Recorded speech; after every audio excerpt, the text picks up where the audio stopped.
Alright, we're on hole number 4 of the Fuji Open, our Monday's practice round in the Rookie Division. Okay, hole number 4. Looks like extra mile, Titan. And you can play this, you know, I'll tell you, I don't have in my account, let me look at my clubs here real quick before I make a rash decision. As crazy as it may sound, I played 4,000 games before I got an Apocalypse and a Thor's Hammer. I've been playing, this game was out for about 2 months, and I started playing this account, several accounts, and I played lots of games and never got them until just here recently, like in the last 3 or 4 months. So if my Apocalypse was level 4 right now, it would definitely be worth using my Apocalypse. So let's compare my Apocalypse to my extra mile. A little bit less in distance. Top spin's a little bit lower, but the curl is definitely good.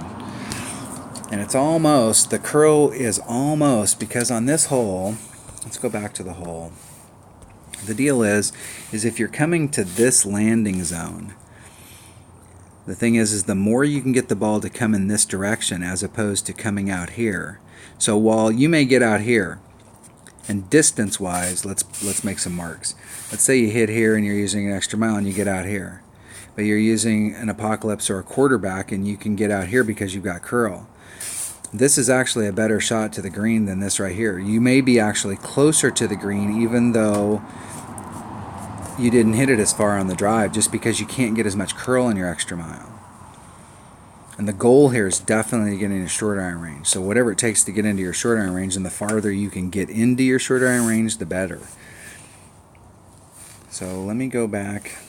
Let me go back to hole number 4. Let me go back and check my club set again. So I did this in the practice round earlier, and normally if I'm playing this in one-on-one, this would be, back in the day when you were able to play this in Ricky, this would definitely be a marlin shot. But when we're in a tournament, we want to get every single thing we can possibly get out of it. I'm going to put my Apo 2 in here just so I can see what that looks like. I'm going to start off with the Apo 2, and if I don't like that, then I'll go back to the extra mile. Definitely want to end up in my Hornet range. Definitely want to bring a Titan. Now, depending on what we can get out there, side spin's a big deal here, but if we're going to bring an Apo, we're going to have a lot more curl, so that might make up, we won't have to burn a Kingmaker. Yes, that is a 30-mile-an-hour street right there. I live on a hill, at the very top of a hill, and there's a road cut out between me and the neighbors behind me. It's about 30 feet lower than the back. You just cut a trough through the hill.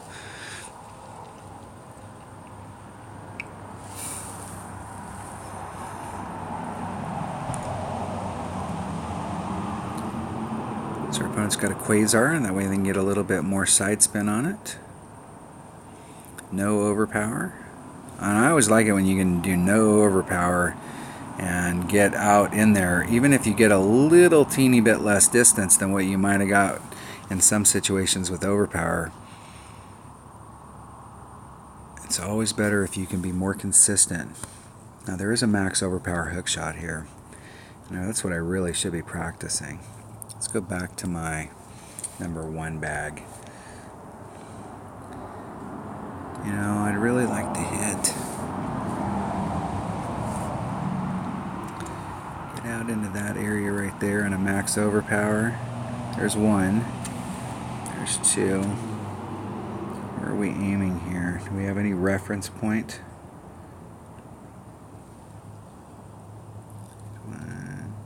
I'm going to go right on that tip right there, and I'm going to leave the wind in.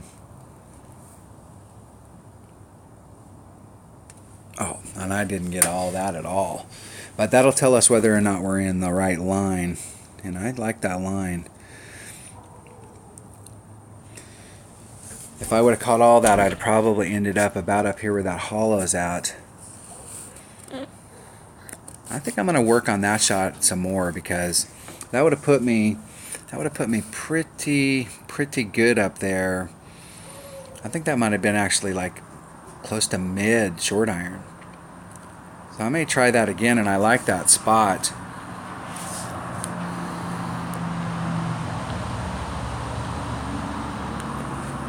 I'll have to go back and look at the landing zone, because with the Apocalypse you would be able to get more into the fairway, which would actually get you a little bit closer to the green, even though you're losing a little bit of distance in topspin. I have to go back and look at it, but I think if I'd have hit that, if I'd have caught it all, I probably would have ended up in this range right here. I know in the past I've done that shot and I've actually overshot it, so we're about mid club right here, so we're about 4 per ring.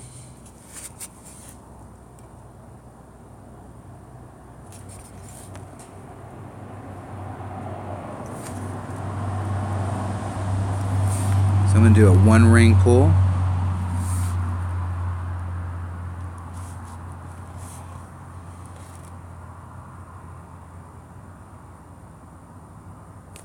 Getting it perfect. See if that wind adjustment was somewhat close, and it was. Eagle.